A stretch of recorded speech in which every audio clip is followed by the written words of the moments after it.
और dude, motion chapter पढ़ के मजा आया?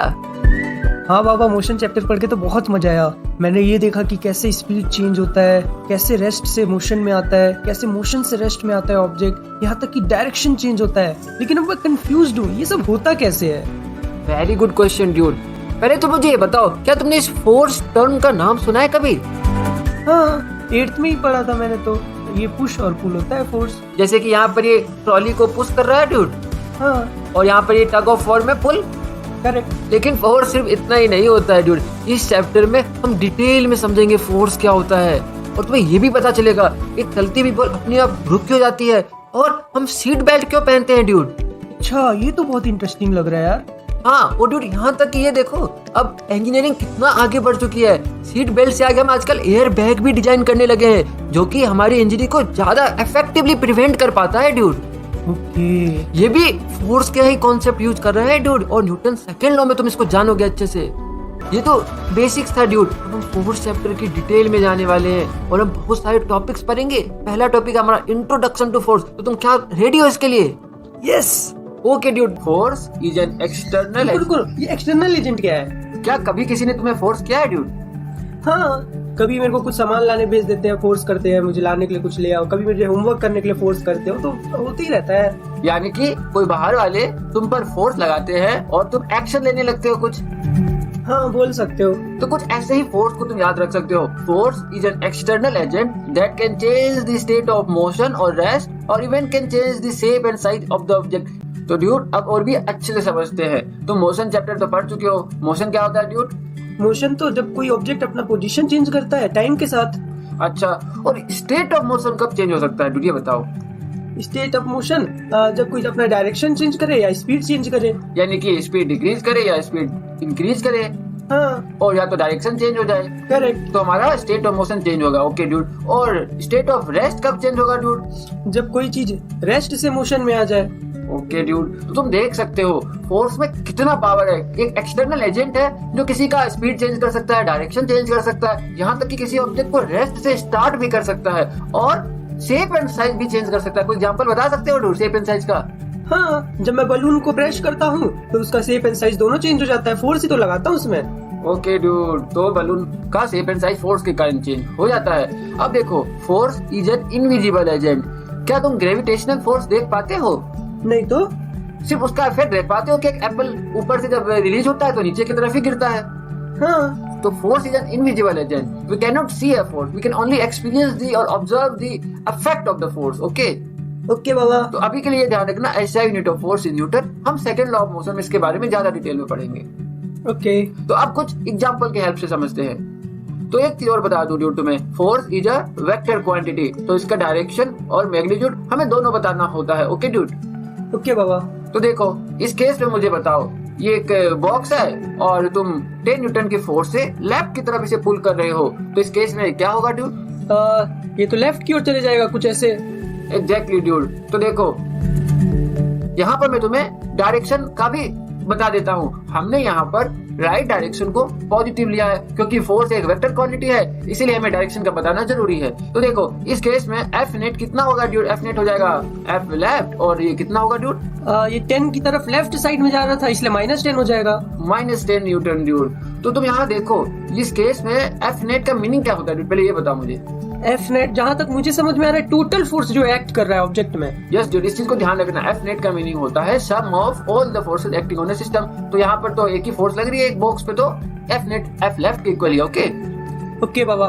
तो ड्यूड, तुमने 10 न्यूटन का फोर्स लगाया बॉक्स पर, और बॉक्स मूव करने लग गया लेफ्ट की तरफ, यानी कि बॉक्स अनबैलेंस हो गया। जनरली हम कहते हैं ना अपने लाइफ में, हम अनबैलेंस हो गया, यानी कि कुछ चेंज हो गया, कुछ अनइक्वल हो गया। तो इस तरह के फोर्सेस को हम अनबैलेंस कहते हैं जब F net is not equal to 0। समझे ड्यूड? ओके बाबा, समझ गया। तो एक फोर्स लग रही है यहाँ पर, और ये एक अनबैलेंस फोर्स है। हो सकता था 2 फोर्स भी लग रही थी, फिर भी अनबैलेंस हो सकता था। अब हम आगे देखते हैं और भी एग्जांपल।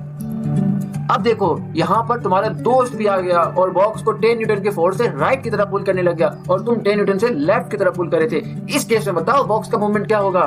ओके, तो वो राइट के डायरेक्शन में भी उतना ही लगा रहे जितना मैं लेफ्ट के डायरेक्शन में लगा रहा हूँ, तो कैंसिल हो जाएगा ना, तो ऑब्जेक्ट जो है वो एक ही जगह रहेगा, कहीं मूव नहीं करेगा। तुम कह तो सही रहे हो, क्या रियल लाइफ में ऐसा फील किया है या तुक्का मार रहे हो? नहीं नहीं, अपन को क्या होता था ना, जब स्पोर्ट्स फेस्ट होता था ना, तो अपन टग ऑफ वॉर खेलते थे, तो मैं और मेरा फ्रेंड एक बार ऐसी रस्सी खींच रहे थे, लगभग उतना ही फोर्स लगा रहे थे, इसलिए कहीं दोनों ही मूव नहीं कर रहे थे। Okay dude, you are right. तो ड्यूड इस केस में मैथमेटिकली बताओ एफ नेट कितना आएगा? एफ नेट आएगा मेरा फोर्स और मेरे फ्रेंड का फोर्स दोनों को सम कर देंगे, तो मेरा तो है -10 हो जाएगा, क्योंकि आपने राइट साइड पॉजिटिव लिया है, मैं लेफ्ट साइड खींच रहा हूँ, और मेरे फ्रेंड का पॉजिटिव 10 हो जाएगा क्योंकि वो राइट हैंड साइड खींच रहा है, तो दोनों का सम ये देखो 0 तो आ रहा है। अब समझो ड्यूड, इस केस में बॉक्स पर फोर्सेस तो लग रहे थे, तुम्हारा दोस्त भी 10 न्यूटन लगा रहा था और तुम भी 10 न्यूटन लगा रहे थे, लेकिन फोर्सेस बैलेंस हो गई है कुछ। बैलेंस का मतलब समझो ड्यूड, कहते हैं ना बैलेंस हो गया कुछ, मतलब कि बराबर हो गया है। तो इस केस में फोर्सेस बैलेंस्ड है, और इसमें क्या होता है dude, F net equals to 0। Okay, मतलब जब भी एफ नेट 0 आएगा तब भी हम बोलेंगे वो बैलेंस्ड फोर्स है। एग्जैक्टली तो ये ध्यान रखना ड्यूड। और बैलेंस कब होगा, जब एक फोर्स के अपोजिट दूसरी फोर्स होगी जो सेम मैग्नीट्यूड की होगी और डायरेक्शन अपोजिट होगा ड्यूड, ठीक है? ठीक है, मतलब सब एक दूसरे को कैंसिल कर देंगे। Exactly dude. अब एक लास्ट एग्जांपल करते हैं। तुम्हारा दोस्त ज्यादा खा के आ गया था तो ज्यादा फोर्स लगा पाया, इस केस में बताओ एफ नेट क्या होगा और बॉक्स के साथ क्या होगा? ओके, तो मेरा दोस्त 20 न्यूटन का फोर्स लगा रहा है राइट की साइड, मैं तो 10 ही न्यूटन का लगा रहा हूँ, मतलब ऐसा कुछ मूव करेगा बॉक्स राइट हैंड साइड बाबा। Exactly dude. तो ड्यूड तुम देख सकते हो F net equals to F right plus F left equals to 10 newton. इसका मतलब F net is not equal to 0। और इसका क्या मतलब हुआ ड्यूड? इसका मतलब ये है अनबैलेंस्ड फोर्स। एग्जैक्टली अनबैलेंस है ना। देखो तुम्हारा दोस्त ज्यादा लगा रहा है, तुम कम लगा रहे हो, और बॉक्स तो अनबैलेंस हो गया, इसलिए चल पड़ा। ओके, तो ड्यूड अब हम डिवाइड कर लेते हैं बैलेंस एंड अनबैलेंस फोर्सेस। देखो forces are said to be balanced if they are equal in magnitude and opposite in direction, और इस केस में एफ नेट हो जाएगा 0। और अनबैलेंस के केस में क्या होगा ड्यूड? नेट फोर्स एक्ट करेगा एक ऑब्जेक्ट पर और F net is not equal to 0। Third point देखते हैं dude, balanced force can change shape and size and unbalanced force can also change shape and size. इसको देखते हैं एग्जांपल की हेल्प से। देखो ड्यूड, यहाँ पर एक बलून है और अब मैं अपने दोनों हाथों से इसको प्रेस कर रहा हूँ, सेम फोर्स है लेकिन अपोजिट डायरेक्शन है, तो ये बलून का शेप और साइज चेंज हो गया। ओके, मतलब ये बैलेंस्ड है फिर भी शेप एंड साइज चेंज हो गया। हाँ, इस केस में देखो ड्यूड, मैं सुई से एक बलून को चुभो रहा हूँ, देखो क्या होगा। अरे बाबा, ये फूट गया।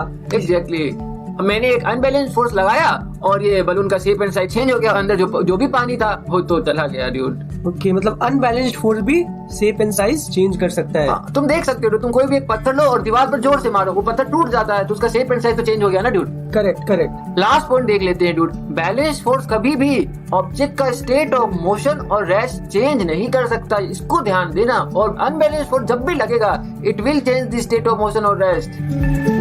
ये इतना समझ नहीं आ रहा पापा, एक बार समझा सकते हो क्या अच्छे से? ठीक है, मैं बताता हूँ ड्यूड। जैसे कि हमने स्टेट ऑफ मोशन का मीनिंग पता है कि ऑब्जेक्ट की स्पीड, ऑब्जेक्ट का डायरेक्शन। अगर अनबैलेंस फोर्स लग रहा होगा किसी ऑब्जेक्ट पर तो ये श्योर है या तो उसकी स्पीड चेंज होगी या तो उसका डायरेक्शन चेंज होगा, और या तो हम अनबैलेंस फोर्स से किसी ऑब्जेक्ट को रेस्ट से मोशन में ला सकते हैं और किसी मूविंग ऑब्जेक्ट को मोशन से रेस्ट पे भी ला सकते हैं, लेकिन बैलेंस फोर्स ये सब चीजें नहीं कर पाएगी।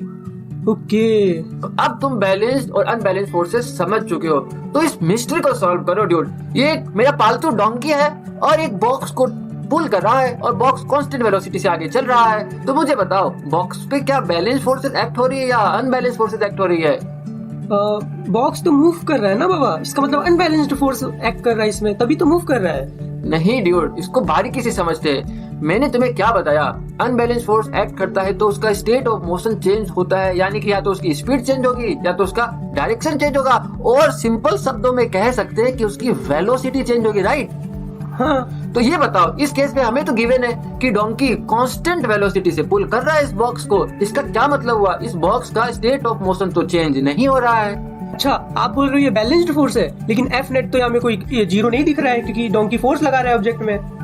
ड्यूड तुम्हारा सोचना तो सही है, डोंकी फोर्स लगा तो रहा ऑब्जेक्ट पे राइट की तरफ, लेकिन एक और फोर्स लग रही है इस बॉक्स पर लेफ्ट की तरफ, और ये दोनों फोर्स एक दूसरे को कैंसिल आउट कर रहे हैं, यानी कि बैलेंस कर रहे हैं। और इस फोर्स के बारे में तुम आगे समझोगे और भी अच्छे से, इसको फ्रिक्शन फोर्स कहते हैं। तो ड्यूड इस केस में एफ नेट आ गया हमारा 0, और हम इतने कॉन्फिडेंस के साथ इसीलिए कह सकते हैं ड्यूड कि एफ नेट 0 है क्योंकि ऑब्जेक्ट कांस्टेंट वेलोसिटी से मूव कर रहा है, इसलिए हमेशा ये ध्यान रखना ड्यूड। ओके इसका मतलब आप ये कहना चाह रहे हो जब ये ऑब्जेक्ट कांस्टेंट वेलोसिटी से मूव कर रहा है तब उसका स्टेट ऑफ मोशन तो चेंज नहीं हो रहा है, मतलब उसमें जितने भी फोर्स लग रहे हैं वो एक दूसरे को कैंसिल आउट कर दे रहे हैं, इसलिए बैलेंस्ड फोर्स हो गया। Exactly dude. तो ड्यूड, जब हम एक बुक को एक टेबल पे पुश करते हैं और हाथ अपना रिमूव कर लेते हैं तो ये बुक रुक क्यों जाती है? ये तो नॉर्मल सी बात है बाबा। मैं जब बॉल भी खेलता हूँ तो किक करता हूँ, रुकी जाती है ग्राउंड में आगे जाके कुछ देर बाद, और कुछ भी पुश एंड पुल करता हूँ तो रुकी जाता है। ये तो नॉर्मल सी बात है, हमेशा होता है, इसमें क्या बड़ी बात है? ऐसा नहीं है ड्यूड, चीजों को ऑब्जर्व करो, कुछ भी नॉर्मल नहीं होता, उसके पीछे एक साइंस होती है ड्यूड। ड्यूड, सिर्फ तुम ही ऐसा नहीं सोचो कि कोई चीज अपने आप रेस्ट पर आ जाती है। गैलीलियो और न्यूटन से पहले जितने भी साइंटिस्ट थे ना, वो भी इसी भ्रम में जी रहे थे कि rest is the natural tendency of a moving object, और कोई भी ऑब्जेक्ट अपने आप टाइम के साथ रेस्ट पे आ जाएगी। वो तो गैलीलियो ने आउट ऑफ द बॉक्स सोचा कि कुछ तो रेस्पॉन्सिबल होगा, कुछ तो गड़बड़ है गया, तो उसके दिमाग में आ गया ये चीज कि कोई तो अपोजिंग फोर्स थी जो कि रेस्पॉन्सिबल है एक मूविंग ऑब्जेक्ट को रेस्ट पे लाने के लिए। ड्यूड, तुम कैरम तो खेले ही होगे। हाँ बाबा, ये तो सभी खेलते हैं। तो ये हमारा स्ट्राइकर है, तुम मुझे पहले ये बताओ, इसको मूव कराने के लिए हमें क्या करना पड़ेगा? एक फोर्स लगाना होगा। ओके, यानी कि गॉट इट राइट। एक स्ट्राइकर रेस्ट पर है तो उसको मोशन में लाने के लिए हमें फोर्स लगाना पड़ेगा। ठीक है, तो ये रुक गया थोड़ी देर बाद। हाँ, तो रुक ही जाएगा ना बाबा, ये तो ऐसे ही होता है हमेशा। अच्छा, थोड़ा पाउडर डाल देते हैं। अब बताओ स्ट्राइकर को हिट करने के बाद क्या होगा ड्यूड? सिंपल, थोड़ा ज्यादा दूर चलेगा क्योंकि सरफेस स्मूथ हो गया है ना बाबा अब तो पाउडर डालने से। अच्छा ड्यूड, तो तुम कह रहे हो ये ऑटोमेटिक रेस्ट पर आ गया स्ट्राइकर? हाँ। अच्छा, मुझे ये बताओ, जब तुमने इसे यहाँ से मूव किया था तब तुमने बोला एक फोर्स लगाया, ठीक? हाँ। और जब ये यहाँ पर रिबाउंड किया तो भी यहाँ पर इस पर एक फोर्स लगा। हाँ। तो ये रुक ऑटोमेटिक कैसे गया है ड्यूड? वो तो रुक ही जाता है ना बाबा, तो हमेशा हर चीज रुक जाता है, बॉल भी मैं किक करता हूँ रुक जाता है। नहीं, मुझे ये बताओ, हमें यहाँ पर रेस्ट से इसको मोशन में लाने के लिए भी फोर्स लगा, यहाँ पर इसकी डायरेक्शन चेंज हुई फिर भी एक फोर्स लगा, तो इस जर्नी के बीच में भी तो कुछ हुआ होगा ना ड्यूड, जिसके कारण ये रेस्ट पर आ गया। ये तो पता नहीं बाबा। ड्यूड देखो, मैं तुम्हें समझाता हूँ। स्ट्राइकर पर फ्रिक्शन फोर्स लग रहा था ड्यूड, जिसके कारण इसका मोशन स्टॉप हो गया। ओके, इसको समझते हैं। देखो, अगर मैं जूम करके दिखाऊंगा ना तुम्हें, तो ये हमारा स्ट्राइकर है और ये बोर्ड है, इन दोनों का सरफेस कुछ ऐसा दिखेगा जूम करने पे। हाँ, लेकिन ऐसी तो एकदम स्मूथ ही दिखता है। हाँ, मॉलिक्यूलर लेवल पे कुछ ऐसा होता है ड्यूड। किमी तो बहुत खड़दड़ा सा है। एग्जैक्टली। तो तुम देख सकते हो रफ सरफेस होने के कारण कैसे ये दोनों आपस में इंटरलॉक हो रहे हैं। ओके, और अच्छा, इस कारण ये थोड़ा मूव करने में परेशानी होता है। Exactly dude. अब हम क्या करते हैं ना, अब हम थोड़ा सा पाउडर डाल देते हैं ड्यूड। तो देखो, ये स्पेस जो रफ थी, जो थोड़ी अनइवन थी, वो अब फिल हो रही है। अब देखो इसका मोशन अब थोड़ा मूव करने लगा ये, क्योंकि खड़दड़ापन कम हो गया ना बाबा। हाँ, तो फ्रिक्शन कम हो गया है ड्यूड। ओके, अब हम और भी इसको स्मूथ कर देते हैं, तो अब तो भाई फ्रिक्शन बहुत ही कम हो गया। अब इसका मोशन देखो कितना स्मूथ हो गया है। अरे, मतलब आप कह रहे हो ये खुरदुरापन के कारण फ्रिक्शन फोर्स आता है? Exactly dude. Rough the surface जितनी ज्यादा रफ होगी उतनी ज्यादा फ्रिक्शन फोर्स होता है। ये तो मस्त चीज बताया बाबा, अब समझ आया। मतलब जितना पाउडर डालते जा रहे हो वो स्मूथ होता जा रहा है, इसलिए गोटी ज्यादा दूर गया था। एग्जैक्टली, क्योंकि फ्रिक्शन फोर्स कम हो गया था। अच्छा, एक बात बताओ बाबा, अगर मैं पूरा स्मूथ कर दूं, मतलब फ्रिक्शन फोर्स लगे ही ना, तो हमेशा चलते ही जाएगा, गोटी कभी रुकेगा नहीं? हमेशा ही चलते जाएगा। तुम्हारे घर में कोई आके देखेगा ना, बोलेगा क्या चल रहा है, कोई भूत खेल रहा है क्या ऐसे, लेकिन चलता ही रहेगा। ये तो थोड़ा विश्वास सा नहीं हो रहा है बाबा। फोर्स है ड्यूड, विश्वास तो करना पड़ेगा। तो फ्रिक्शन फोर्स हमने देखा, it is present between the two surfaces in contact and it always opposes the relative motion between the two surfaces. यहाँ पे तुमने क्या देखा था, ये बोर्ड था, ये स्ट्राइकर था, तो बोर्ड तो रेस्ट पे था, स्ट्राइकर को इसने भी रेस्ट पे ला दिया फ्रिक्शन के कारण। तो देख सकते हो इसने मोशन को अपोज किया स्ट्राइकर को, अल्टीमेटली रेस्ट पर आ गया स्ट्राइकर। ओके, मतलब आप कह रहे हो फ्रिक्शन फोर्स हमेशा दो सरफेस के बीच में लगता है। हाँ, and it opposes the motion. अगर स्ट्राइकर ऐसे जा रहा है तो फ्रिक्शन फोर्स लेफ्ट की तरफ लगेगा। अच्छा, जब मैं बॉल किक करता हूँ तो यहाँ वहाँ भी एक्ट करता है? एग्जैक्टली, बॉल जो रुकती है ना हमारी, वो फ्रिक्शन फोर्स के कारण ही रुकती है। हमारा फुटबॉल, ये तुमने किक किया, अब देखो थोड़े टाइम के बाद ये रेस्ट पे आ जाएगी। अच्छा, गैलीलियो यही ऑब्जर्व किया? यस ड्यूड, गैलीलियो ऑब्जर्व किया कि कोई भी फोर्स रिक्वायर्ड होती है एक मूविंग ऑब्जेक्ट को रेस्ट पर लाने के लिए, अपने आप कुछ भी नहीं होता ड्यूड। ओके, अब तुम्हें समझ आया, जब तुम बुक को राइट की तरफ पुश कर रहे थे तो फ्रिक्शन फोर्स किधर लगेगी? लेफ्ट की साइड, ऑपोजिट साइड। एग्जैक्टली, तभी तो रुका बुक। हम रिवाइज कर लेते हैं फिर से। Force can move an object from rest. जैसा कि तुमने देखा, तुम फुटबॉल को किक करोगे तो वो मोशन में आ जाएगी रेस्ट से, और कैरम में भी यही हो रहा था, स्ट्राइकर रेस्ट पे था, तुमने जैसे ही हिट किया वो मोशन में आ गया। Force can change the state of motion. जैसे कि तुम देखते हो जब ब्रेक लगाते हैं तो गाड़ी स्पीड से कम होती आती है और अल्टीमेटली रेस्ट पे आती है। Force can increase the speed. जब हम एक्सीलरेटर पर पेडल दबाते हैं तो एक्सीलरेट होती है गाड़ी और स्पीड इंक्रीज हो जाती है एक्सीलरेटिंग फोर्स के कारण। Force can change the direction. अब बताओ डूड, जैसे कैरम में देखा था ना, जब ये स्ट्राइकर यहाँ पे टकरा रहा था तो एक फोर्स लग रहा था, उसका डायरेक्शन चेंज हो रहा था। अच्छा बाबा, इसका एग्जांपल मैं और देता हूँ। जब मैं क्रिकेट खेलता हूँ ना तो बॉल तो सीधी आती है, बैट से मारता हूँ फुल, उसका डायरेक्शन चेंज हो जाता है उस टाइम और वो छक्का चले जाता है। अच्छा ड्यूड, ठीक है। लास्ट पॉइंट बताओ मुझे अब तुम। Force is required to bring an object to rest from motion, otherwise वो हमेशा मोशन पे ही रहेगा। इसका मतलब no force is required to keep the object in motion, समझे? हाँ ठीक है। अच्छा, एक लास्ट चीज मुझे बता दो, हमेशा हमने बार बार ये कैन कैन कैन क्यों यूज किया है? क्योंकि ये हो भी सकता है, नहीं भी हो सकता है। जैसे कि एग्जांपल बताता हूँ तुम्हें, एक ये वॉल है और तुम मेहनत करते रहो दिन भर इसको धक्का देने में, तो क्या कोई सा भी इफेक्ट आएगा इसमें? क्या ये वॉल ऑब्जेक्ट जो है हमारी रेस्ट से मोशन में आ जाएगी? नहीं बाबा। क्या इसकी स्पीड चेंज हो रही है? नो। क्या इसका डायरेक्शन चेंज हो रहा है? नहीं। क्या इसका शेप एंड साइज चेंज हो रहा है? नहीं बोला ना यार। तो ठीक है ड्यूड, अब तुम समझ चुके हो।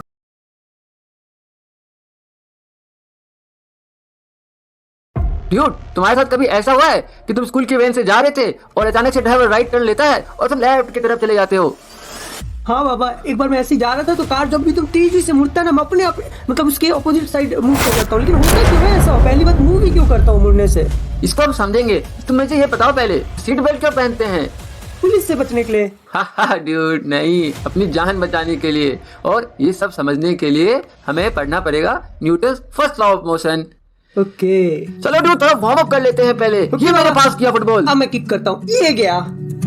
अरे यार, रोक लिया गोलकीपर ने। ओ ब्रो, कोई बात नहीं। देखो यहाँ पे क्या हुआ, फुटबॉल पहले रेस्ट पे थी तो मैंने फोर्स लगाया तो ये मूव हुई, और तुमने क्या किया ड्यूड? मैंने किक मारा और उसका डायरेक्शन चेंज हो गया। अच्छा ठीक है। और गोलकीपर ने क्या किया ड्यूड? उसने फिर फोर्स लगाया बॉल को रोकने के लिए। तो यहाँ पे तीन चीजें हुई।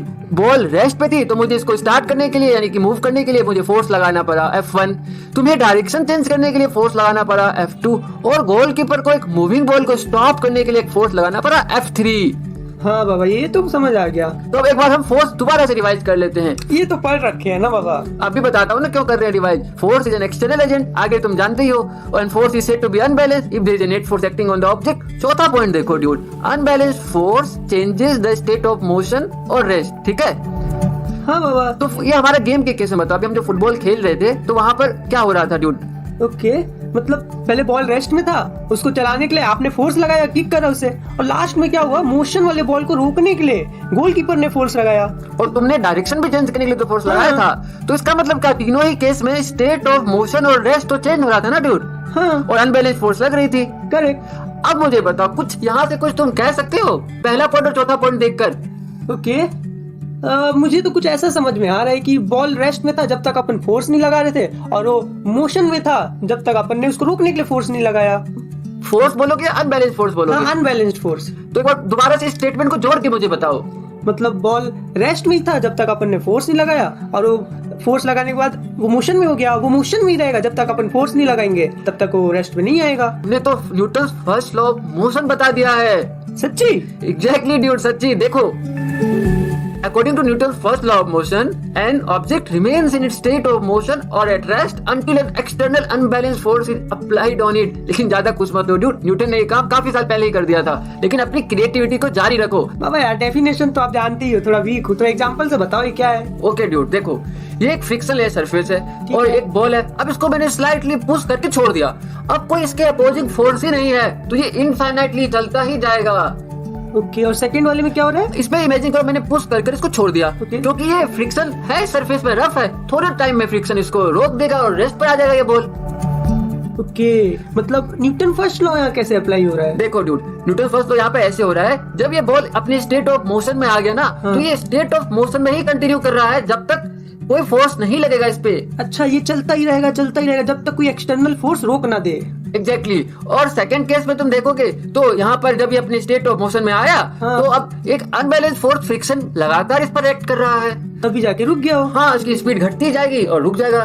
और ये हमेशा रेस्ट में ही रहेगा जब तक फिर से आप इसको फोर्स ना लगा दो। Exactly dude. ओके, समझ गया बाबा। एक बार फिर से आते हैं Newton first law of motion की डेफिनेशन पे। तो ड्यूड ये वर्ड जो है ना एक्सटर्नल और अनबैलेंस्ड फोर्स, इससे कभी कंफ्यूज मत होना। इसका सिंपल मीनिंग ये होता है, अगर तुम्हें कभी भी कंफ्यूजन हो, कि F net is not equal to 0। अब समझे?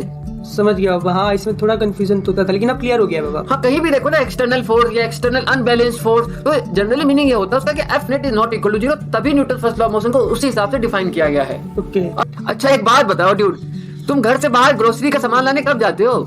जब घर वाले फोर्स करते हैं। अच्छा, नहीं तो तुम पड़े रहते आलसी की तरह? हाँ। अच्छा, और जब तुम खेल रहे होते हो अपने दोस्तों के साथ, तो कब तक खेलते रहते हो?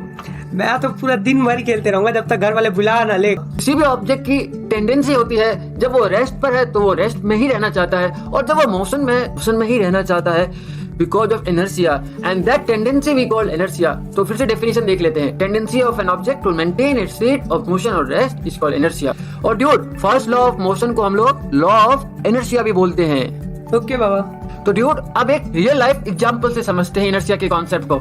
ये है मोनू, और अब ये रेस्ट पर है, उसकी गाड़ी भी रेस्ट पर है। जैसे ही ये गाड़ी स्टार्ट होगी रेस्ट से, तो मोनू देखो पीछे की तरफ चला जाएगा। देखो ऐसा क्यों हुआ ड्यूड, इसको समझते हैं। गाड़ी जैसे ही आगे की मोशन में आई, तो मोनू का जो पाँव था ना, वो तो गाड़ी के साथ मोशन में आ गया, लेकिन ये जो मोनू की बॉडी है, ये अभी भी रेस्ट पर ही रहना चाह रही है। तो मोनू थोड़ा सा पीछे की तरफ बेंड हो रहा है और वापस से अपना बैलेंस सुधार के वापस खड़ा हो जाता है। और सेकंड केस में देखो, मोनू की गाड़ी मोशन में थी और अचानक से मोनू की गाड़ी ने ब्रेक मार दिया, तो मोनू आगे की तरफ बेंड हो गया। ऐसा क्यों हुआ ड्यूड, इसको भी समझते हैं। मोनू के पांव गाड़ी के रेस्ट पर आते ही रेस्ट पर आ गए, लेकिन मोनू की बॉडी तो मोशन में थी, और वो मोशन को ही कंटिन्यू करना चाह रही थी। जो उसकी मोशन की टेंडेंसी थी उसी को कंटिन्यू करना चाह रही थी, और वो थोड़ा आगे की तरफ झुक जाएगा। समझे ड्यूड? हाँ बाबा, ये तो मैंने भी फील किया है। पता है, जब अपन पिकनिक जा रहे थे ना, अपन का जो बस ड्राइवर है, कभी एकदम जोर से स्पीड बढ़ा रहा था, कभी एकदम ब्रेक लगा दे रहा था, तो अपना मोशन जो है आगे कभी पीछे, कभी आगे कभी पीछे ऐसा हुए जा रहा था, क्योंकि एकदम अचानक से ब्रेक लगा दे रहा था वो। तो ड्यूड, तुम आगे कब जा रहे थे? जब मैं जा रहा था, जब अचानक से एकदम ब्रेक मार दिया। और पीछे कब जा रहे थे? जब अचानक से उसने स्पीड बढ़ा दिया था। Exactly, okay. अब मुझे एक बात बताओ ड्यूड, हमने इनर्शिया पढ़ लिया कि इनर्शिया टेंडेंसी होती है किसी भी ऑब्जेक्ट की, तो क्या सभी ऑब्जेक्ट्स का सेम इनर्शिया होता है? ये तो पता नहीं बाबा। क्या? चलो एक एग्जांपल से मुझे बताओ, कभी स्कूटर को धक्का मारा है ड्यूड? हाँ बाबा, कभी कभार पेट्रोल खत्म हो जाता है तो मारना ही पड़ता है। तो आसानी से मार लेते होगे ड्यूड तुम? हाँ। अच्छा ड्यूड, और कभी कार को धक्का मारा है ड्यूड? 5-6 के बिना तो नहीं हो पाता बाबा, बहुत ताकत लगता है, अकेले तो नहीं कर पाऊंगा। तो नहीं मार पाए ड्यूड तुम अकेले धक्का। तो अब मुझे बताओ, तो ड्यूड कार और स्कूटर में किसका मास ज्यादा है? कार का। ओके, तो तुमने देखा ड्यूड, जब स्कूटर का मास क्योंकि कम था, तो तुम आसानी से उसको धक्का मार पा रहे थे, और कार को तुम पुश नहीं कर पा रहे थे अकेले। तो ड्यूड, इसको ध्यान से समझो, जितना ज्यादा किसी का मास होता है, उसका इनर्शिया उतना ही ज्यादा होता है। इसका मतलब क्या हुआ ड्यूड, उसकी जो टेंडेंसी है ना अपने स्टेट को मेंटेन रखने की, वो ज्यादा होगी। अब देखो, कार जब रेस्ट पे था तो उसकी टेंडेंसी रेस्ट पर ही थी रहने की, तो तुम जब फोर्स लगा रहे थे तो आसानी से नहीं हिल रही थी। लेकिन जब स्कूटर रेस्ट पे था तो उसका मास क्योंकि कम है, देखो इनर्शिया तो उसके पास भी है ना ड्यूड, लेकिन कंपैरेटिवली उसका मास कम है, तो उसको पुश करना लगभग आसान है एज कम्पेयर टू कार। समझे? हाँ बाबा, समझ में आ गया। लेकिन बाबा, इसका उल्टा केस भी सही होगा क्या? जैसे कार मोशन में तो उसको रोकने में ज्यादा ताकत लगेगा। हाँ ड्यूड, ये उल्टा केस भी सही होगा, क्योंकि उस केस में उसकी टेंडेंसी मोशन में होगी और मास ज्यादा है, तो इनर्शिया ज्यादा है, तो इसका मतलब उसको रोकने में हमें ज्यादा परेशानी होगी। ओके, तो अब हम रिवाइज कर लेते हैं। Mass is a quantitative measure of inertia, heavier the object more will be the inertia, और इनर्शिया की कोई यूनिट नहीं होती है ड्यूड। अब बताओ ड्यूड इस मिस्ट्री का जवाब। जब ये ड्राइवर राइट को टर्न लेता है तो सबके सब लेफ्ट की तरफ क्यों जा रहे हैं? हमें लेफ्ट का मीनिंग है यहाँ पर ड्राइवर का लेफ्ट। ओके बाबा, इनर्शिया की वजह से, क्योंकि सब एकदम सीधा सीधा मोशन में, तो जैसे ही राइट मुड़ता है गाड़ी, तो उसमें क्या होगा, सब अपने जगह पे रहने की कोशिश करेंगे, लेकिन गाड़ी तो राइट चले गई, इसलिए उनको लगता है कि लोग लेफ्ट मूव कर रहे हैं। देखो ड्यूड, इमेजिन करो तुम ऐसे सीधा जा रहे थे स्कूल के वैन में, देख, और अचानक से तुम्हारा ड्राइवर राइट को टर्न ले लिया, तो तुम्हारी टेंडेंसी क्या थी ड्यूड? स्ट्रेट लाइन में जाने को। हाँ। अपने स्टेट ऑफ मोशन में रहना मीनिंग क्या है? तुम्हारा डायरेक्शन भी वही रहना चाह रहा था ना ड्यूड। हाँ। तो तुम तो सीधा जाना चाह रहे थे और गाड़ी अचानक से मुड़ गई, तो गाड़ी कुछ ऐसी हो गई अब। हाँ। तो तुम तो इधर की तरफ चले जाओगे ना ड्यूड, समझे? अच्छा, इसलिए अपन को ऐसा लगता है इधर झुक गए अपन। हाँ, जब गाड़ी राइट टर्न लेगी तो तुमको फील होगा तो अपने लेफ्ट की तरफ टिल्ट हो चुके हो। तो अब समझे ड्यूड क्यों हम सीट बेल्ट पहनते हैं? अपनी जान बचाने के लिए। हाँ, क्योंकि इनर्शिया के कारण अगर गाड़ी अचानक से रुकी एक्सीडेंट के कारण तो आप एकदम आगे से एकदम बढ़ जाएंगे और चोट लग जाएगी, लेकिन सीट बेल्ट बचा लेगा। Yes, always wear seat belt, चाहे तुम पीछे की सीट पर हो चाहे आगे की सीट पर हो, हमेशा सीट बेल्ट पहना करो ड्यूड। ओके बाबा।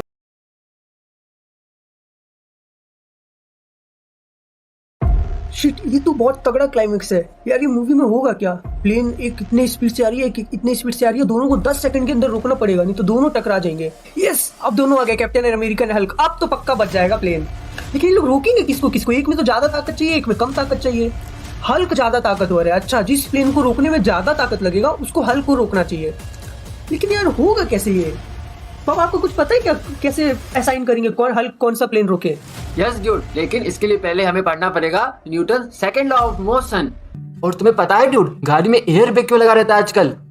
हाँ बाबा, ये तो मैंने हर देखा है, हर कार में आजकल आता है, लेकिन इसका मतलब फिजिक्स के हिसाब से रीजन तो नहीं पता मुझे। इसको भी हम एंड में समझेंगे Newton second law of motion पढ़ने के बाद। ओके। अब चलो एक बात बताओ ड्यूड मुझे, एक ट्रक है और बहुत कम वेलोसिटी से आ रही है और यहाँ पे एक रोबोट रखा है डमी, तो ये बताओ ये हिट होगा तो क्या होगा? चकनाचूर हो जाएगा बाबा। Exactly. टूट जाएगा ये तो। एग्जैक्टली ड्यूड, इसका मतलब क्या हुआ ड्यूड? अगर मास ज्यादा हो और वेलोसिटी कम भी हो तो भी जो फोर्स है ना वो ज्यादा लग रहा है। अच्छा हाँ, ट्रक का मास तो बहुत ज्यादा है लेकिन स्लो वेलोसिटी से आ रहा तो फिर भी इतना फोर्स लगा है, टूट गया डमी तो। ड्यूड इस केस को देखो, एक गन से बुलेट फायर हुई है, वेलोसिटी इसकी काफी ज्यादा होती है लेकिन मास बहुत कम होता है, उसके बाद भी इसका इम्पैक्ट देखो ड्यूड। अरे ये तो टूट गया। तो तुम यहाँ पर क्या देख रहे हो? इस केस में ड्यूड मास कम था लेकिन वेलोसिटी काफी ज्यादा थी, उसके कारण इस रोबोट पे काफी हाई इम्पैक्ट आया। ड्यूड इस केस में देखो, ट्रक के पास मास था काफी ज्यादा और ट्रक की वेलोसिटी कम थी और इसने रोबोट को चकनाचूर कर दिया। सेकंड केस में बुलेट के पास वेलोसिटी बहुत ज्यादा थी लेकिन मास कम था, फिर भी इसने इस रोबोट को चकनाचूर कर दिया। इसका मीनिंग क्या है? पहला मीनिंग तो ये निकल रहा है यहाँ से कि मास और वेलोसिटी कुछ ना कुछ रिलेटेड है फोर्स से, और दूसरा कि मास और वेलोसिटी आपस में मिलकर कुछ ऐसी क्वांटिटी बना रहे हैं जो कि दूसरी चीजों पर इम्पैक्ट ला रहा है, और न्यूटन ने इसी क्वांटिटी को एक प्रोडक्ट के फॉर्म में दिखाया है जो कि होता है मोमेंटम P = m/v। तो अब हम मोमेंटम को समझते हैं। मोमेंटम जैसा कि मैंने बताया इज डिनोटेड बाय P और is equal to product of mass and velocity. अब मुझे बताओ, क्योंकि वेलोसिटी एक वेक्टर क्वांटिटी है तो मोमेंटम क्या होगा? Vector quantity. और ड्यूड तुम ऐसा यूनिट बताओ अब क्या आएगी? ओके, तो मास का ऐसा यूनिट केजी होता है और वेलोसिटी का होता है मीटर पर सेकंड, तो दोनों को इनटू करेंगे तो हो जाएगा KG metre per second. Very good dude, तो ऐसा unit of momentum is KG metre per second. Dude कभी ऐसी नौबत आई है तुम्हें धक्का मारने की कार को? हाँ बाबा, बहुत बार। तो ड्यूड इसका फिजिक्स समझते हैं। ये एक कार है जो कि सेल्फ स्टार्ट नहीं हो रही है और इसको मिनिमम हमें 1 मीटर पर सेकंड की स्पीड पे पहुंचाना पड़ेगा जिसके कारण ये सेल्फ स्टार्ट हो पाए। तो पहले केस में यहाँ पे तुम धक्का मार रहे हो इसको F4 से। अब देखो तुम t = 0 से लेकर t = 1 सेकंड तक लगातार तुमने F4 लगाया, लेकिन इसके कारण इसकी वेलोसिटी सिर्फ 0.5 मीटर पर सेकंड ही हो पाई और ये सेल्फ स्टार्ट नहीं हो पाया ड्यूड, समझे? ओके। अब सेकंड केस देखते हैं। इस केस में ड्यूड तुमने F4 लगाया लेकिन थोड़े ज्यादा टाइम तक लगाया, यानी t = 5 सेकंड पे, और ये गाड़ी चल पड़ी क्योंकि तुम्हारा वेलोसिटी तुमने कार का 1 मीटर पर सेकंड कर दिया। ओके, तो इससे क्या समझे आई ड्यूड तुम्हें?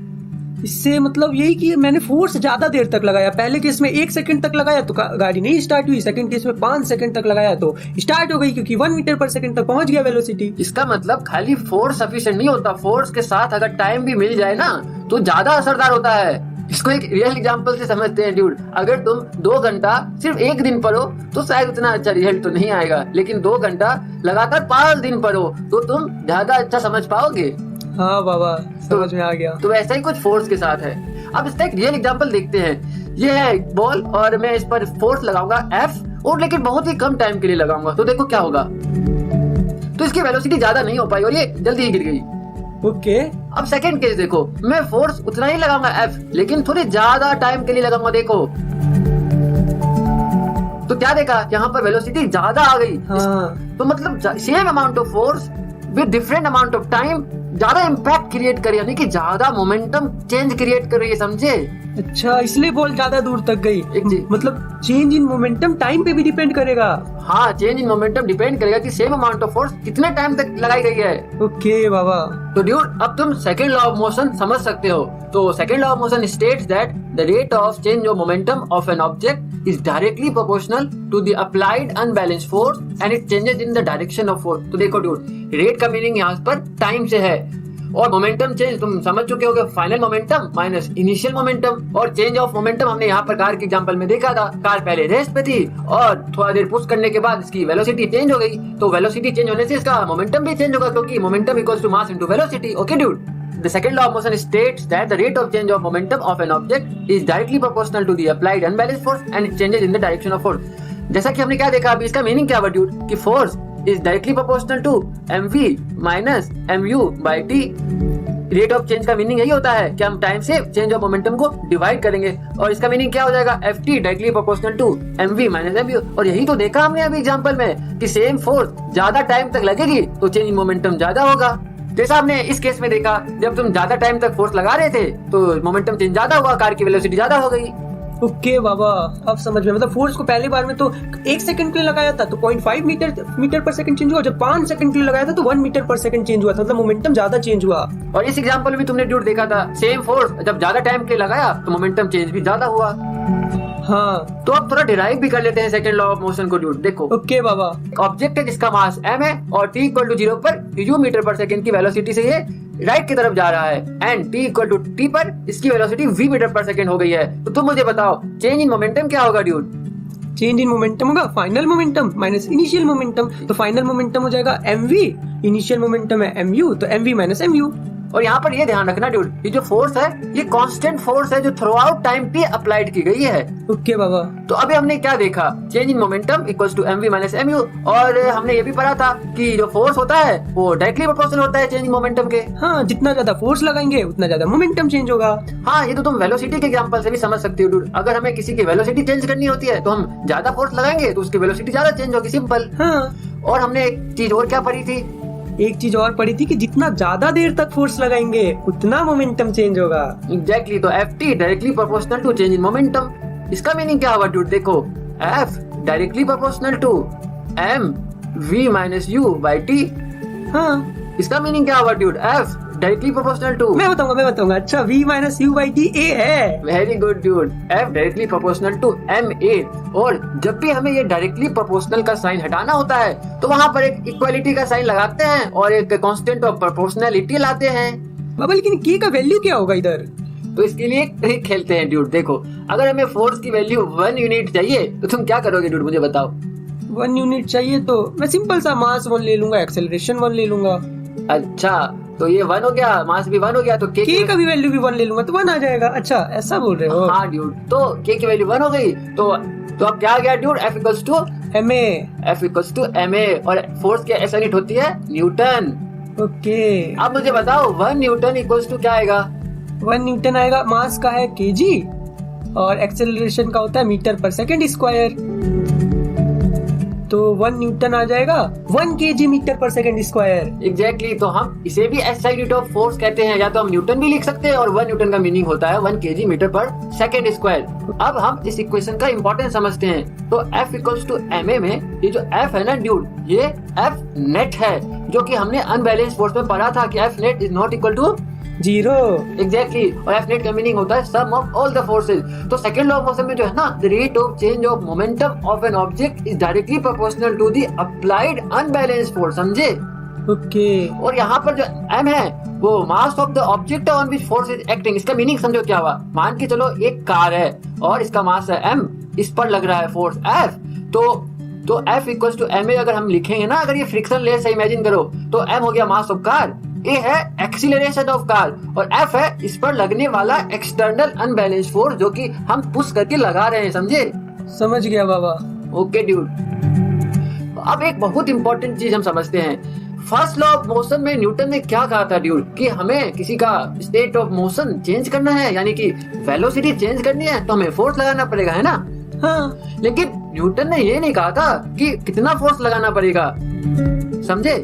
हाँ तो सेकेंड लॉ ऑफ मोशन में हमने क्या सीखा, F इक्वल टू ma, यानी कि F equal to m v minus u by t, यानी कि अगर हमें पता हो उसका वेलोसिटी चेंज कितना करना है, कितने टाइम के अंदर करना है, तो हम कैलकुलेट कर सकते हैं F की वैल्यू। समझे? समझ गया बाबा, ऐसे तो समझ में आ रहा है, लेकिन मैं जानता हूँ बिना क्वेश्चन बनाए तो घुसेगा नहीं दिमाग में। एग्जैक्टली लेकिन एक चीज और ध्यान रखो डूड, तुम सेकेंड लॉ के हेल्प से फर्स्ट लॉ को भी समझ सकते हो। देखो फर्स्ट लॉ में क्या था, अगर किसी ऑब्जेक्ट पर नेट फोर्स 0 है तो वो अपना स्टेट ऑफ मोशन चेंज नहीं करेगा, देखा था ना। हाँ तो F इक्वल टू 0 रखो यहाँ पर, तो क्या आ जाएगा 0 into t equals to mv minus mu। हाँ इसका मीनिंग क्या हो गया, mv इक्वल्स टू mu। हाँ, इसका मीनिंग क्या हो गया, v इक्वल्स टू u। मतलब फाइनल और इनिशियल वेलोसिटी सेम है, इसका मतलब स्पीड में कोई चेंज ही नहीं हुआ, इसका मतलब सेम स्टेट ऑफ मोशन में है। और वो यूनिफॉर्म वेलोसिटी से चलता जाएगा क्योंकि डायरेक्शन और स्पीड दोनों ही कांस्टेंट रहेगी। यही तो था first law of motion. Okay, जब भी एक्सटर्नल फोर्स 0 या नहीं लग रहा है तो वो यूनिफॉर्म वेलोसिटी में चलेगा। एग्जैक्टली तो हमने देखा सेकंड लॉ की हेल्प से हम फर्स्ट लॉ को भी समझा सकते हैं। ओके बाबा। ड्यूड तुम मुझे एक बात बताओ, कभी कैच पकड़ा है? हाँ तो काफी बार ऐसा हुआ होगा कि तुम्हें चोट ज्यादा लगती होगी, कभी कभी चोट कम लगती होगी। हाँ बाबा, ऐसा तो हमेशा होता है, लेकिन आज तक समझ नहीं आया ऐसा क्यों होता है। तो इस वीडियो में मुझे बताओ कि ये लड़का क्या गलती कर रहा है। पता नहीं बाबा। अच्छा, तो उसको चेहरे से देख रहे हो काफी चोट लगी है। और ये इस वीडियो में देखो डूड, ये कैसे कैच पकड़ रहा है और काफी खुश सा लग रहा है। हाँ इसमें, हाँ बाबा वही मेरे साथ भी होता है, कभी चोट लगती है कभी नहीं। तो इसको मैथमेटिकली समझते हैं डूड। देखो तो डूड फर्स्ट केस को मैथमेटिकली समझते हैं। F इक्वल्स टू ma होता है equals to m v minus u by t. तो dude ball 10 metre per second की स्पीड से आ रही थी और इसने 0.5 सेकंड में बॉल को रोक लिया। ओके बाबा। तो force equals to m, velocity हो गई फाइनल 0, इनिशियल वेलोसिटी हो गई 10 मीटर पर सेकंड। हम यहाँ पर इस डायरेक्शन को पॉजिटिव मान रहे हैं। ओके ड्यूड, ओके t हो गया 0.5 सेकंड, तो यहाँ पे फोर्स की वैल्यू आ जाएगी -20 m। ओके हाँ ओके। अब हम सेकंड केस को समझते हैं। इस केस में भी F equal to m v minus u by t. और वीडियो देखो और समझो।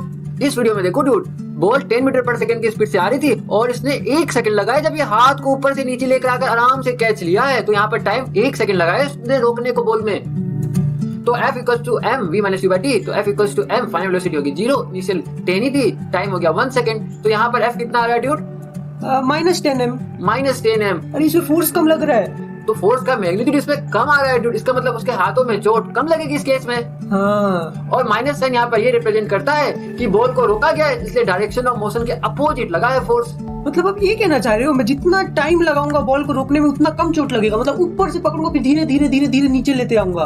एग्जैक्टली डूड, इसीलिए जो भी क्रिकेटर्स होते हैं वो बॉल को कैच करते टाइम अपने हाथों को ग्रेजुअली पीछे ले आते हैं ताकि टाइम इंक्रीज हो जाए। अरे बाबा फिजिक्स तो मस्त चीज है यार। Yes dude. अच्छा बाबा, सेकंड लॉ तो अच्छे से समझ में आ गया फॉर्मूला के साथ, लेकिन लास्ट नहीं लिखा है ना, changes in direction of force, इसका थोड़ा बता सकते हो क्या? देखो dude, F equals to m v minus u by T.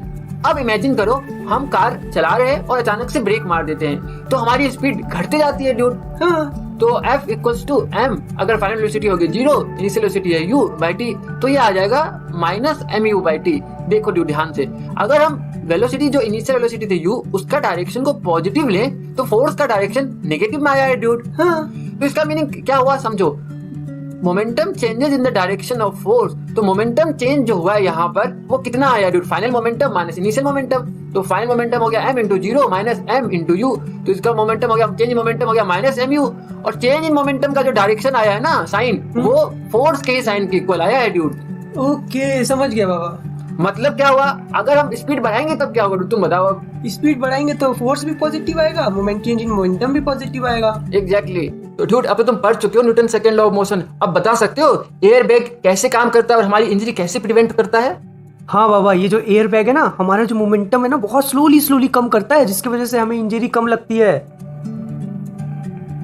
Yes dude, ये जो यहाँ पर एयर बैग है एक तरह का क्वेश्चन के तरह काम करता है और ये टाइम बढ़ा देता है। और जो हमने देखा था ना formula, F equals to change in momentum upon time taken. तो अगर टाइम बढ़ जाएगा तो फोर्स क्या होगी ड्यूड, कम हो जाएगा। एग्जैक्टली। सिमिलर इफेक्ट तुम देख सकते हो जब तुम एक गिलास को नीचे की तरफ गिराते हो, तो अगर तुम उसे क्वेश्चन पे गिराओ तो वो नहीं टूटता है, जमीन पे गिराते हो तो टूट जाता है। सिमिलरली जो लॉन्ग जंप का गेम होता है ना ओलंपिक में, उसमें भी जो एथलीट है वो सैंड की तरह इसीलिए गिरता है ताकि थोड़ा टाइम बढ़ जाए, समझे?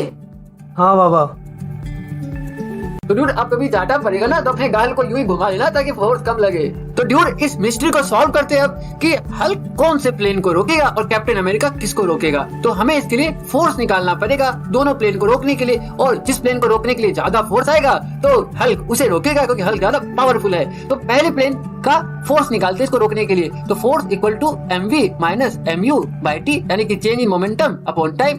तो फाइनल वेलोसिटी है प्लेन की 0, तो उससे मोमेंटम भी 0 हो जाएगा। इनिशियल वेलोसिटी है 2 मीटर पर सेकेंड इंटू मास हो गया 50,000 kg। ओके, तो टाइम है 10 सेकेंड, तो फोर्स की वैल्यू आ जाएगी यहाँ से माइनस 10,000 न्यूटन। और यहाँ पर माइनस साइन रिप्रेजेंट करता है कि फोर्स को लेफ्ट की डायरेक्शन में लगाना पड़ेगा रोकने के लिए। अब सेकंड केस को समझते हैं ड्यूड। सेकंड प्लेन को रोकने के लिए हमें फोर्स लगाना पड़ेगा F equals to mv minus mu by t, और फाइनल वेलोसिटी है 0, इनिशियल वेलोसिटी है 100 मीटर पर सेकेंड, मास है 2000 kg। तो ये आ जाएगा हमारा, डिवाइड करेंगे 10 से, तो force equals to minus 20,000 Newton.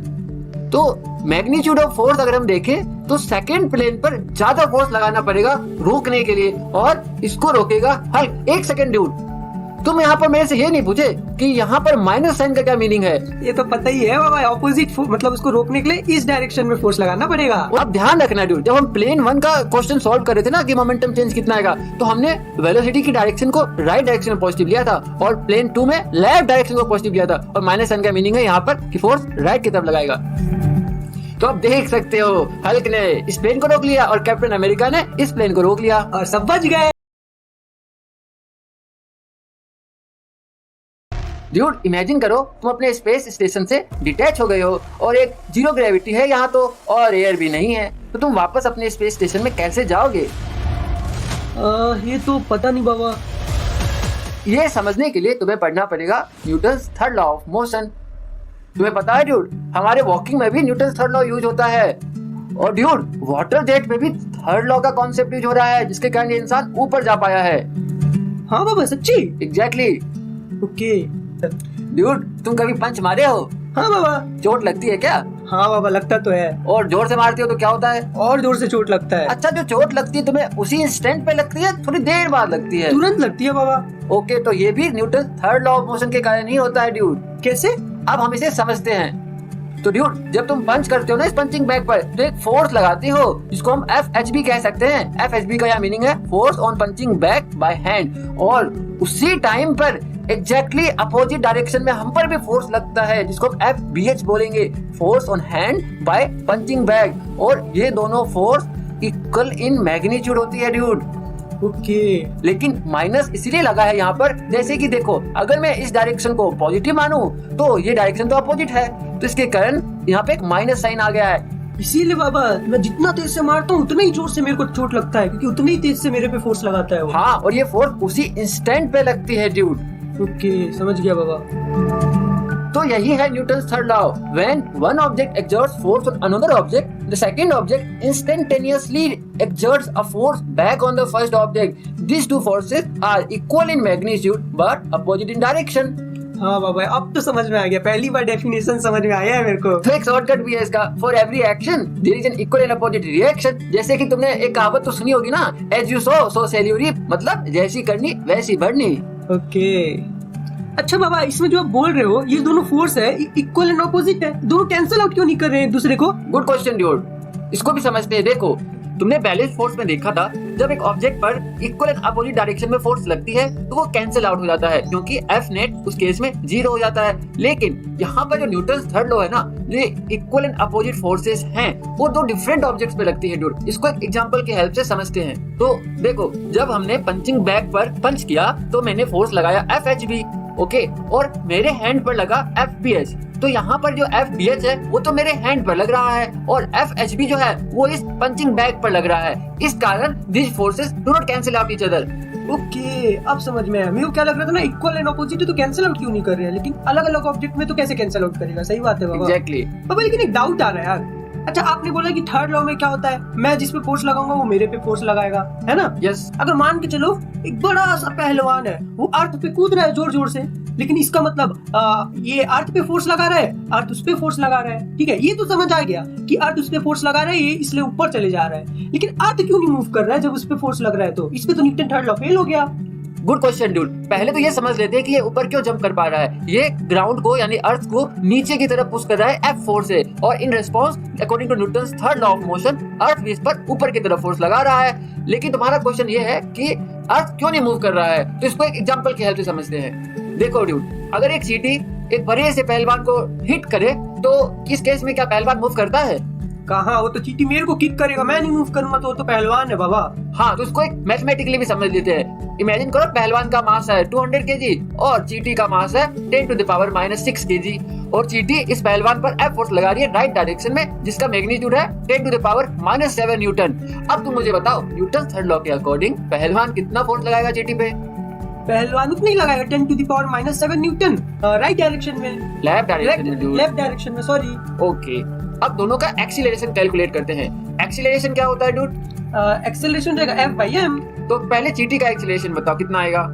Okay, तो फोर्स लग रहा है 10⁻⁻7 और मास है उसका 10⁻⁻6। अच्छा, माइनस क्यों लिया बाबा आपने फोर्स? देखो ड्यूड, चींटी पर लेफ्ट डायरेक्शन में फोर्स लगेगा, इसलिए हमने यहाँ पर माइनस लिया है, क्योंकि राइट डायरेक्शन में हमारा जंक्शन हमने ये ले लिया कि वो पॉजिटिव लिया है हमने। ओके, ठीक है, तो इसका आ जाएगा 10⁻⁻1 मतलब 0.1 माइनस 0.1 मीटर पर सेकेंड स्क्वायर। हाँ, अब इस पहलवान का एक्सीलरेशन बताओ। पहलवान का एक्सेलरेशन हो जाएगा फोर्स है 10⁻⁷ और मास है 200 केजी। तो ये तो काफी कम होगा ना ड्यूड 0.1 के कंपैरिजन में। हाँ, नेग्लिजिबल। करेक्ट, ये तो बहुत बहुत बहुत कम आएगा, मतलब इसका मतलब मूव ही नहीं करेगा लगभग। ये लगभग पता है ड्यूड इतना आएगा 0.5 इंटू 10⁻⁹ सोचो कितना कम है ड्यूड। तो अब यही केस अर्थ के साथ हो रहा है। देखो, अर्थ का मास बहुत बहुत ज्यादा है इस पहलवान के मास से ड्यूड, तो acceleration of earth will be much much much lesser than acceleration of पहलवान, समझे? अच्छा, वो नेग्लिजिबल है, लगभग 0 के बराबर, इसलिए अपन को लग रहा है कि मूव ही नहीं कर रहा है, इसका मतलब। एग्जैक्टली, बहुत कम एक्सीलरेशन, ना के बराबर, क्योंकि मास का डिफरेंस तुम देख सकते हो काफी ज्यादा है ड्यूड। ओके, समझ गया बाबा। ये चींटी परेशान हो रहा है, मूव क्यों नहीं कर रहा है, इसको क्या पता न्यूटन थर्ड लॉ। सही बात है ड्यूड। तो ड्यूड, अभी तक हमने Newton third law of motion पढ़ा और हमने देखा कि to every force there exist an equal and opposite force, यानी कि कोई भी फोर्स आइसोलेटेड नहीं रहेगी, उसके लिए उसका पार्टनर भी आ जाएगा जो उसका अपोजिट होगा, लेकिन मैग्नीट्यूड सेम होगा, समझे? ओके बाबा। तो अब देखो ड्यूड, इसको एग्जांपल की हेल्प से क्लियर करते हैं। बुक है जो टेबल पे रखी हुई है, और ग्रेविटेशन चैप्टर में तुम पढ़ोगे कि इस बुक को अर्थ mg फोर्स से अपनी तरफ पुल करती है। तो अब तुम मुझे बताओ, ये बुक पर कितना फोर्स लग रहा है? ये बुक पर mg फोर्स लग रहा है ना, मतलब अर्थ इसको mg के मैग्नीट्यूड से खींच रहा है अपनी तरफ। हाँ, तो ये अर्थ को कितने मैग्नीट्यूड के फोर्स से अपनी तरफ खींचेगा? mg। और डायरेक्शन ऊपर की तरफ। ओके, तो ये हो गया पार्टनर फोर्स इस केस में कि बुक पे अगर mg लग रहा है अर्थ के कारण, तो बुक भी अर्थ पे mg लगाएगा, लेकिन डायरेक्शन अपोजिट होगा। ओके, अब देखो ड्यूड, बुक टेबल पे भी एक फोर्स लगा रही है और टेबल भी बुक पे फोर्स लगा रही है, क्योंकि ये दोनों कांटेक्ट में है यहाँ पर, ठीक है? हाँ। तो अब समझते हैं कि ये टेबल बुक पर कितना फोर्स लगा रही है और उसका पार्टनर फोर्स क्या है। देखो ड्यूड, ये बुक अभी रेस्ट पर है। हाँ। तो हमने न्यूटन सेकंड लॉ में क्या पढ़ा था? F net equals to ma। हाँ।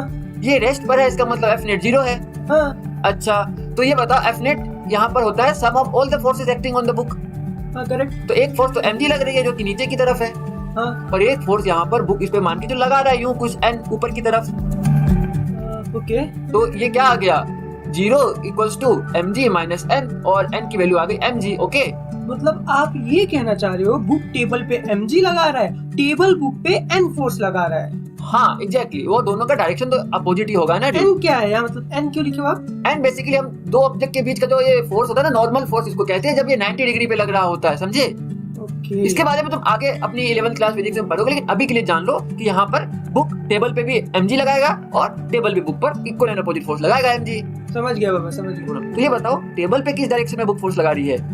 नीचे। ओके, तो तुम अब यहाँ पर पार्टनर फोर्स निकाल चुके हो, यानी कि एक बुक और टेबल के सिस्टम का भी और अर्थ और बुक के सिस्टम का भी। ओके, अच्छा बाबा, आपने चलो इधर न्यूटन थर्ड लॉ से तो बता दिया n इक्वल टू mg। अब मैं मतलब ये हमेशा ही होगा ना इसका मतलब, तो मतलब n इक्वल टू mg तो हमेशा ही रहेगा। फिर नॉर्मल रिएक्शन फोर्स, टेबल अगर कोई सा भी ऑब्जेक्ट हो जमीन में भी रखा हो mg का है, तो जमीन या टेबल उस पे ऊपर mg की डायरेक्शन में लगाएगा। नहीं ड्यूड, ये हमेशा नहीं होगा। इसको क्लियर करते हैं एग्जांपल की हेल्प से, बाबा के स्टाइल में। तो देखो डूड, हमने बुक और टेबल का सिस्टम को एक लिफ्ट के अंदर रख दिया है, जो कि ए एक्सीलरेशन के साथ ऊपर जा रही है कुछ इस तरह। तो बुक भी ए एक्सीलरेशन के साथ ऊपर ही जा रही है ना डूड। ओके, तो न्यूटन सेकंड लॉ के अकॉर्डिंग ये बताओ, F net ऑन बुक क्या आएगा? एफ नेट एम ए आएगा। MA है ना? हाँ, क्योंकि ए एक्सेलरेशन से बुक ऊपर जा रहा है ना, अगर बुक को बस अकेला मैं देखूं तो ए एक्सेलरेशन से ऊपर जा रहा है, इसलिए एम ए हो जाएगा। ठीक है, अब बताओ F नेट होता है sum of all the forces, तो बुक पर एक फोर्स तो हमें दिख रही है जो अर्थ लगा रहा है mg, हाँ एक फोर्स ये टेबल लगाएगी n, हाँ दोनों का डायरेक्शन तो अपोजिट है ना, करेक्ट। तो अगर हम ऊपर की डायरेक्शन को पॉजिटिव मान ले तो यहाँ पर F नेट क्या हो जाएगा, n माइनस mg हाँ हाँ ठीक है। इक्वल्स टू ma, हाँ तो n क्या हो गया, mg प्लस ma। ओके, यहाँ n का वैल्यू दूसरा आ रहा है। हाँ ड्यूड, तो यहाँ पर जो टेबल है इस बुक पर फोर्स लगा रही है mg प्लस ma, तो तुम मुझे फटाफट ये बताओ ये जो बुक है इस टेबल पे कितना फोर्स लगाएगी इस केस में। ओके, जब टेबल बुक पे लगा रहा है mg प्लस ma, तो बुक भी टेबल पे mg प्लस ma लगाएगी नीचे की डायरेक्शन में। एग्जैक्टली, तो तुम अब पार्टनर फोर्स का रियल मीनिंग समझ गए हो। अच्छा, आप ये कहना चाह रहे हो ये जो बुक के पास नीचे mg लिखा हुआ है वो टेबल पे नहीं लग रहा है, ये वाला फोर्स हाँ, ये तो अर्थ लगा रही है बुक पे, टेबल में लग रहा है mg प्लस ma। यस, नीचे की डायरेक्शन में, समझे? ठीक है बाबा, लेकिन परेशानी क्या है मेरा पता है, मैं चाहे कुछ भी बुक पढ़ लूं, चाहे यूट्यूब में कोई भी वीडियो देख लूं, कहीं से कुछ समझ नहीं आ रहा है, सब यही एग्जांपल देते हैं, लेकिन मेरे को अभी तक क्लियर नहीं हुआ कि इसमें न्यूटन थर्ड लॉ कैसे काम कर रहा है। तो तुम कंफ्यूजन में हो ड्यूड कि घोड़ा तो इस डायरेक्शन में पुल कर रहा है और ये कार्ट भी घोड़े पर इस डायरेक्शन में पुल करेगी, तो नेट फोर्स तो 0 हो गया है ना। हाँ, तो मूव कैसे कर रहा है आगे? देखो ड्यूड, इसको तो ऐसे समझ सकते हो, इमेजिन करो इस पूरे जो घोड़ा गाड़ी सिस्टम है ना उसको हमने एक डब्बे में बंद कर दिया है, समझ पा रहे हो? ओके, तो अब देखो ये दोनों फोर्स को एक बार भूल जाओ क्योंकि ये दोनों इंटरनल फोर्स होगी, लेकिन यहाँ पे देखो घोड़ा ग्राउंड को पीछे की तरफ पुश कर रहा है, हाँ, तो घोड़े पर ग्राउंड किधर फोर्स लगाएगा, आगे की तरफ। आगे की तरफ। ओके, और हमने फ्रिक्शन में पढ़ा है कि फ्रिक्शन तो मोशन अपोज करता है, तो व्हील पर पीछे की तरफ लग रहा है फ्रिक्शन, करेक्ट। तो ये मान के चलो स्मॉल एफ है, और ये जो ग्राउंड घोड़े पर पुश करे ना आगे की तरफ वो कैपिटल एफ है, और इस डब्बे को खाली देखो तुम और इसके इंटरनल फोर्स को भूल जाओ, तो तुम मुझे बताओ न्यूटन लॉ के अकॉर्डिंग अगर एफ बड़ा हुआ एफ से तो ये घोड़ा गाड़ी आगे बढ़ेगी कि नहीं? हाँ, क्योंकि जमीन जो फोर्स लगा रहा है पूरे सिस्टम की वो आगे की ओर, और जो फ्रिक्शन है वो लगा रहा है पीछे की ओर, अगर आगे वाला फोर्स ज्यादा है तो ऑब्वियसली आगे मूव करेगा। तो कितना सिंपल था ड्यूड, समझ गए ना? समझ गया बाबा, समझ गया। और ड्यूड ऐसे ही तो हम चलते हैं ना, जैसे घोड़ा पीछे की तरफ फोर्स लगाता है तो उस पे ग्राउंड आगे की तरफ फोर्स लगाता है, वैसे ही अगर ये इंसान पीछे की तरफ पुश करता है तो इसको ग्राउंड आगे की तरफ पुश करता है ताकि ये चल पाए। ओके, अब समझ आया, अपन दौड़ते हैं या चलते हैं सब में न्यूटन थर्ड लॉ अप्लाई हो रहा है। हाँ, जंप करते टाइम भी ड्यूड। समझ गया बाबा। तुम्हें पता है ड्यूड, जब एक मिलिट्री फोर्स गन फायर करती है ना तो बुलेट पे तो आगे की तरफ फोर्स लगता है और गन पे पीछे की तरफ। इस कारण से तुम देख सकते हो हमारा शोल्डर भी वाइब्रेट करने लगता है। हाँ बाबा, ये तो मैंने भी देखा है, पीछे धक्का देता है गन, ये देखो कैसे पीछे मूव कर रहा है। एग्जैक्टली, वो तो इनकी ट्रेनिंग ऐसे होती है, संभाल पा रहे हैं, नहीं तो हम तो नहीं कर पाएंगे ऐसा। तो अब बताओ ड्यूड, तुम तो अपने स्पेस स्टेशन से सेपरेट हो गए थे और तुम्हें वापस जाना है स्पेस स्टेशन में, और तुम कैसे जाओगे? अब तो सिंपल है बाबा, अब तो बता दूंगा। न्यूटन थर्ड लॉ जब आ गया है, वहाँ तो ऐसी मिलती ही रहते हैं पत्थर, एक छोटा सा पत्थर लूंगा, जोर से आगे की ओर फेंकूंगा, तो जो पत्थर में फोर्स लगाया तो पत्थर मेरे में भी फोर्स लगाएगा पीछे की तरफ, और मैं मूव कर जाऊंगा धीरे धीरे धीरे। Very good dude. तो ड्यूड अब तुम्हें एक्शन क्या लेना है, तुम्हें क्वेश्चन सॉल्व करने हैं। समझ गया बाबा। अब ये तो क्योंकि जानती है वीडियो देखने से कुछ होगा नहीं, प्रैक्टिस मस्ट है। हाँ, तो एक्शन लोगे क्वेश्चन का तो तुम्हें रिएक्शन मिलेगा, तुम्हारी लर्निंग बहुत अच्छी हो जाएगी। ओके, यहाँ भी न्यूटन थर्ड लॉ लग रहा है। Yes dude. अब न्यूटन थर्ड लॉ तो पढ़ लिया मैं, लेकिन एक्शन रिएक्शन इसमें थोड़ा अभी भी कंफ्यूज्ड हूँ मैं, इसको थोड़ा डिटेल में बताओ मुझे एंड एग्जांपल के साथ। ओके ड्यूड, तुमको एक रियल एग्जांपल से समझाता हूँ। फ्लाइंग जेट इतनी स्पीड से जो आगे बढ़ पाते ना, इसके पीछे भी एक्शन एंड रिएक्शन फोर्सेस का ही कॉन्सेप्ट यूज हो रहा है। ओके, फ्लाइंग जेट ना काफी हाई वेलोसिटी से गैस कुछ पीछे की तरफ यानी बैकवर्ड डायरेक्शन में एक्सपेल करते हैं, यानी कि जो एक्शन फोर्स है उसका डायरेक्शन पीछे की तरफ है। इन रिस्पॉन्स जो ये गैसेस पीछे जा रही होती है, बहुत ही हाई मैग्नीट्यूड का रिएक्शन फोर्स लगाती है इस फ्लाइंग जेट पे, जिसके कारण ये आगे मूव करता है, समझे? हाँ बाबा, ये तो समझ गया। चलो अब तुम मुझे बताओगे, मैं तुमको एक और रियल एग्जांपल दे रहा हूँ जहाँ पर ये रॉकेट ऊपर की तरफ जा रहा है, तुम मुझे एक्शन रिएक्शन पेयर बताओ। इसमें क्या हो रहा है ना बाबा, ये जो रॉकेट है ये बहुत हाई वेलोसिटी से गैसेस को नीचे की ओर रिलीज कर रहा है, जो कि एक्शन फोर्स हो गया, एंड इन रिटर्न ये जो गैसेस है ऊपर की तरफ थ्रस्ट लगा रहे हैं रॉकेट पे, जो कि रिएक्शन फोर्स है। Very good dude. चलो एक फाइनल एग्जांपल को देखते हैं और तुम मुझे बताओगे यहाँ पर एक्शन रिएक्शन पेयर क्या है। यहाँ पर एक क्रिकेट बॉल को मैंने दीवार की तरफ फेंका है, अब मुझे बताओ यहाँ पर एक्शन रिएक्शन पेयर। मुझे क्या लगता है बाबा कि ये जो बॉल है ना वो राइट हैंड डायरेक्शन में ना दीवार पे फोर्स लगाएगा, जो कि एक्शन हो गया, एंड जो दीवार है वो लेफ्ट हैंड के साइड फोर्स लगाएगा, जो कि रिएक्शन हो गया। तो दोनों का मैग्नीट्यूड इक्वल होगा ना ड्यूड? हाँ तो हम यहाँ देख भी सकते हैं, जैसे ही बॉल दीवार से टकराई तो बॉल ने दीवार पर एक फोर्स लगाया FBW जो कि राइट की तरफ है। इन रिस्पॉन्स दीवार ने बॉल पे फोर्स लगाई FWB जो कि इक्वल इन मैग्नीट्यूड है बट अपोजिट इन डायरेक्शन है। ओके बाबा, अंडरस्टूड। तो यहाँ पर क्या एक ही एक्शन रिएक्शन पेयर था? यस। नहीं ड्यूड, यहाँ पर एक और एक्शन रिएक्शन पेयर एग्जिस्ट कर रहा है। जो अर्थ है ना, वो भी तो बॉल को पुल कर रहा है अपनी तरफ mg फोर्स से। हाँ, अब याद आ गया। एग्जैक्टली और इन रिस्पॉन्स बॉल भी अर्थ पर mg फोर्स लगा रहा है ऊपर की तरफ। तो यहाँ पर दो एक्शन रिएक्शन पेयर थे dude. Okay Baba, got it.